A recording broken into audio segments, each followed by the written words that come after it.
আসসালামু আলাইকুম।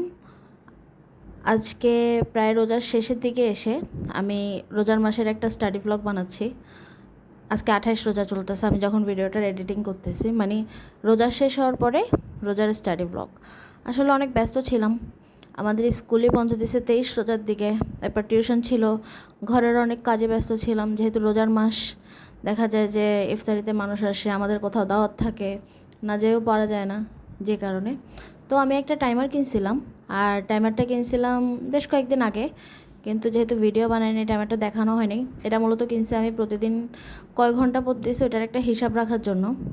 তো আজকে ভাবতেছি যে আমি এটা দিয়ে হিসাব করে পড়ালেখা করব, যেহেতু রোজা টাইম অনেক কম পাবো। তো 5 ঘন্টা আমি ঠিক করছি যে 5 ঘন্টা আজকে পড়ালেখা করব। তো আজকে পড়ব হচ্ছে বাংলা সাহিত্য। বাংলা সাহিত্যের পড়ব তাও আধুনিক যুগ। আধুনিক যুগের যে 11 জন সাহিত্যিক আছে ওদের নাম একটু পজ করলে দেখা যাবে। তারপরে পঞ্চপাণ্ডব, বন্দ্যোপাধ্যায় আর অন্যান্য সাহিত্যিক আমি কয়েকটা সিলেক্ট করছি, পারলে পরে আবার পড়ব। আর হচ্ছে পত্রপত্রিকা, মুক্তিযুদ্ধ ও ভাষা আন্দোলন ভিত্তিক সাহিত্য। আর এই যে আমি টাইমার সেট করতেছি, আজকে 5 ঘন্টা পড়ার একটা টার্গেট আছে আমার, দেখি কতটুকু পূরণ হয়। আসলে আমি এটা ইন্সপায়ার হয়ে কিনছিলাম যে একটা মুভির 12 ফেল যে মুভিটা ছিল, ওখানে মনোজ কুমার শর্মাকে শ্রদ্ধা যে গিফট করছিল টাইমার, ওটা খুঁজছি কিন্তু এটা কোথাও পাইনি। অনেক খোঁজাখুঁজি করে আমি দারাজ থেকে এটা অর্ডার দিয়েছিলাম। তো দেখা যাক 5 ঘন্টার কতক্ষণ পড়তে পারি। দেখা যায় যে রোজার মাস যেহেতু কোনো না কোনো কাজ বা কোনো না কোনো প্রোগ্রাম চলেই আসে, তাও ট্রাই করব।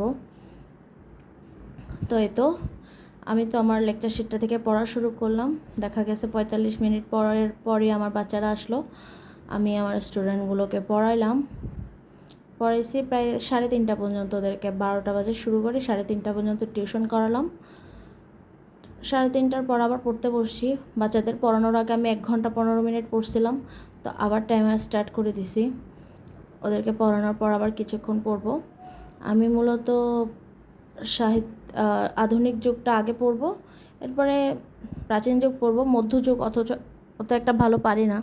তবে আমাদের যখন কোচিংয়ে ক্লাস চলতেছিল তখন আমি আধুনিক যুগ পড়ছিলাম মোটামুটি, আর প্রাচীন যুগটা খুব ভালো করে পড়ছিলাম। ওটা রিভিশন দিলে আশা করি কোনো সমস্যা থাকবে না। তো প্রাচীন যুগে প্রথমে ঈশ্বরচন্দ্র বিদ্যাসাগর, বঙ্কিমচন্দ্র আর মাইকেল মধুসূদন দত্তর পাঠটা পড়তেছিলাম আমার লেকচার শিট থেকে। তো এই তো লেকচার শিটগুলো আগেই দাগাই দাগাই পড়া হয়েছে, তাও আমি একটু দেখে যাচ্ছি।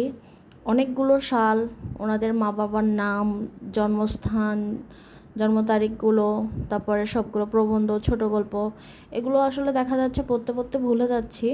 কিন্তু প্রথমবার পড়ার পর যতটুকু পারতাম, দ্বিতীয়বার পড়ার পর এর চেয়ে একটু বেশি পারতেছি, মানে আগের চেয়ে কম ভুলে গেছি। তো এই তো আরেকবার রিভিশন দিলে আশা করি পারবো। আর আজকে আমি দেখতেছি আমি একটা নোট বানিয়েছিলাম ক্লাস করার সময়, হচ্ছে এই নোটটার কথা আমার মনেই ছিল না। আর লেকচার শিটটা পড়ার পর যখন এই নোটটা থেকে আমি পড়তেছিলাম, দেখতেছি আমি অনেক সুন্দর করে গুছিয়ে একদম নোট করছি, মানে কোনো এক্সট্রা ইনফরমেশন নাই, যতটুকু পড়ার দরকার ততটুকু। মানে ভালো লাগলো যে না, আমি তো পড়ালেখা করছি, তো শুধু শুধু কেন এত কনফিডেন্ট হারাচ্ছি যে টাইম চলে আসছে। যতটুকু হয় চেষ্টা করবো আর কি। তো এই তো আমার নোটটা থেকে পড়তেছিলাম, নোটটা থেকে পড়ে বারবার করে পড়তেছিলাম মুখস্থ করার মতো, কিন্তু কিছু না কিছু ইনফরমেশান আমার মাথা থেকে বের হয়ে যাচ্ছিলোই।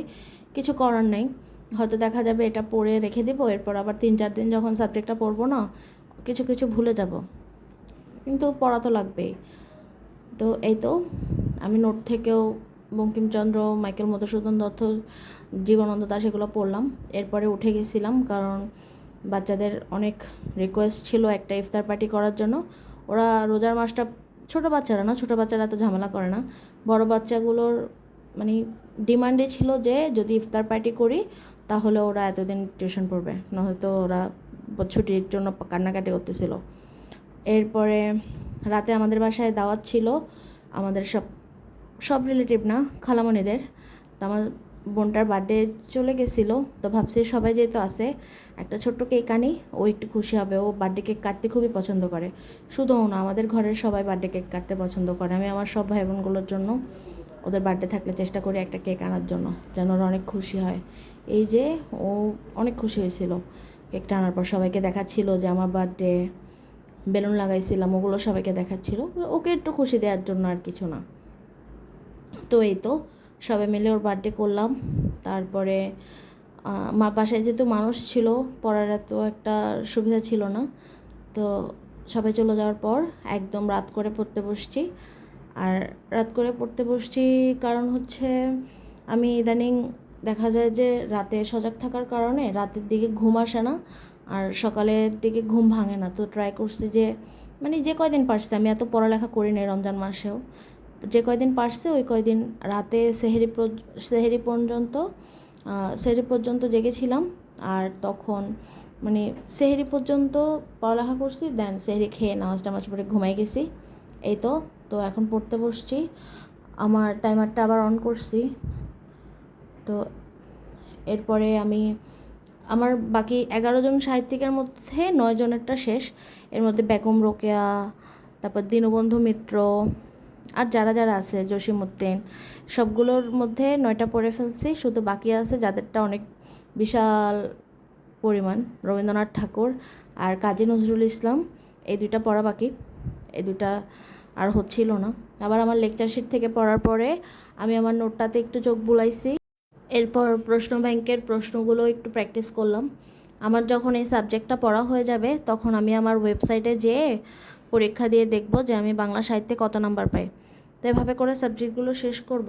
আমার হয়তো বেশি দিন পড়া হবে না, কারণ রোজার পরে একটু বাড়িতে যাব, বাড়িতে গেলে পড়ালেখা করা হবে না, কারণ ওখানে আমার মামাতো বোনের বিয়ে আছে। চাইলেও পড়তে পারবো না, যদি সাথে বই নেইও তাহলেও কোনো লাভ নাই। দেখা যাবে রমজানের পরে এসেই পড়ালেখা করতে হবে। আর আমার প্র্যাকটিক্যাল খাতা আনছিলাম, ওইটা কমপ্লিট করেই বাড়িতে যাইতে হবে, নয়তো ওখান থেকে এসে স্কুলও খুলবে, সব কিছু মিলে আমি কাজগুলোকে সামলাইতে পারবো না। তো এই তো যতটুকু পারি পড়ালেখা করবো, আমি এত প্যারা নিচ্ছি না। আজকে 5 ঘন্টা পড়ছি, দেখা যায় ওই যে মনোজ কুমার শর্মা 16 ঘন্টা পড়তো, আমি হয়তো এত ঘন্টা পড়তে পারবো না। আমার এই ছবিটা দেখার পরেই আরও বেশি টেনশন লাগে, কারণ মনোজ কুমার শর্মা যখন শেষ অ্যাটেম্পটে ওর জব ছেড়ে দিছিল, এরপর ভালো করে পড়ালেখা করার পরেই ওর জবটা কিন্তু হয়েছিল। আমার ওটা ভেবে অনেক টেনশন লাগে যে আমি তো জব নিয়ে পড়ে আছি, আমার কি অবস্থা হয়। তো দেখা যাক, যেহেতু আমার কাছে আর কোনো ওয়ে নেই, আর আমার লাইফে কোনো গৌরী ভাইয়াও নেই, কিছু করার নেই। তো ওই দিন ভাবছিলাম 5 ঘন্টা পড়ালেখা করব, 5 ঘন্টা করতেও পারছিলাম। 4 ঘন্টা পরে আমি আর ভিডিও করতে পারি নাই, কারণ আমার মোবাইলে এত স্পেস নাই।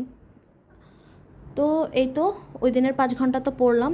ইচ্ছা আছে বাড়ি থেকে আসার পরে যখন পড়া শুরু করব, জব থাকুক আমি মরি বাঁচি 5 ঘন্টা পড়ালেখা করব। যদি ওই দিনের 5 ঘন্টা শেষ না হয় আমি ঘুমাবো না। তো দেখা যাক।